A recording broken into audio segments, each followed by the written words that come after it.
ভাতিজার ইটের আঘাতে প্রাণ গেল চাচার।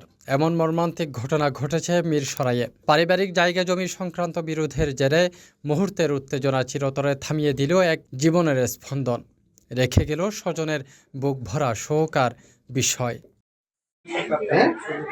15 ডিসেম্বর সোমবার সকালে উপজেলার জোরারগঞ্জ ইউনিয়নের উত্তর সোনাপাহাড় এলাকায় এই হৃদয় বিদারক ঘটনা ঘটে। নিহত আবুল কালাম উত্তর সোনাপাহাড় গ্রামের ফজলে রহমান ব্যাপারী বাড়ির বাসিন্দা। স্বজনদের ভাষ্য অনুযায়ী আবুল কালাম ও তার ভাইয়ের ছেলে মোহাম্মদ হেলালের মধ্যে জমি সংক্রান্ত বিরোধ দীর্ঘদিন ধরে চলছিল। তারপরে আব্বুর ওইখানে যায় পাথর দিয়ে মাথা মারছে, পরে মারি দাঁত ফেলে দিয়ে রক্তাক্ত করে তারপরে ডাস্টবিনের মধ্যে ফেলে দিয়ে চলে গেছে। সমস্যা হয়েছে, ধরেন আমরা ওই জায়গা মারবো কইছে, এটা হলো সমস্যা প্রথমে নিয়ে আনলো, বুঝছেন না।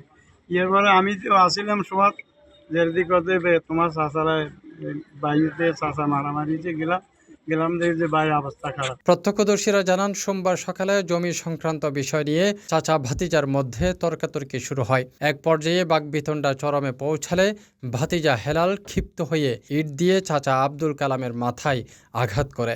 এতে তিনি গুরুতর আহত হয়ে মাটিতে লুটিয়ে পড়েন। চাচা বিএনপি রাজনীতির সাথে জড়িত, ভাতিজা জামাতের রাজনীতির সাথে জড়িত।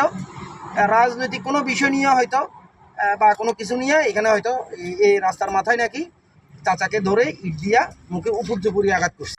আমি সিএনজি একটা করি লই মোস্তান হসপিটাল গেছি, হসপিটাল নিয়ে তার চিকিৎসা ডাক্তার কাছে এখন এখানে রাখতে না জন্য আর সিটাঙ্গা রাখি।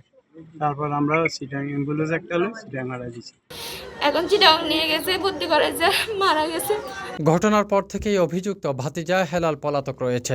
জোরারগঞ্জ থানার ভারপ্রাপ্ত কর্মকর্তা কাজী নাজমুল হক জানান, খবর পেয়ে পুলিশ ঘটনাস্থল পরিদর্শন করেছে। সম্পর্ক নিয়ে বিরোধ ছিল, বিরোধের কারণে চাচা ভাতিজার মধ্যে আগে থেকে মনোমালিন্য ছিল। আজকে চাচা একদম রাস্তার পাশে বসেছিল, ভাতিজা পেছন থেকে নাকি ইট দিয়ে মাথায় আঘাত করছে এবং চট্টগ্রাম মেডিকেলে চিকিৎসাধীন অবস্থা মারা গেছে আর কি। এই ঘটনা অভিযোগ দেয় নাই কি এখনো, আমরা আসামি করার চেষ্টা করতেছি, কয়েকটা টিম বাইরে কাজ করতেছি। একই পরিবারের মানুষের মধ্যে জমি নিয়ে বিরোধের এমন করুণ পরিণতিতে উত্তর সোনাপাহাড় এলাকায় নেমে এসেছে শোকের ছায়া। স্বজনদের আহাজারিতে ভারী হয়ে উঠেছে পুরো গ্রাম। CTG post, Chittagong.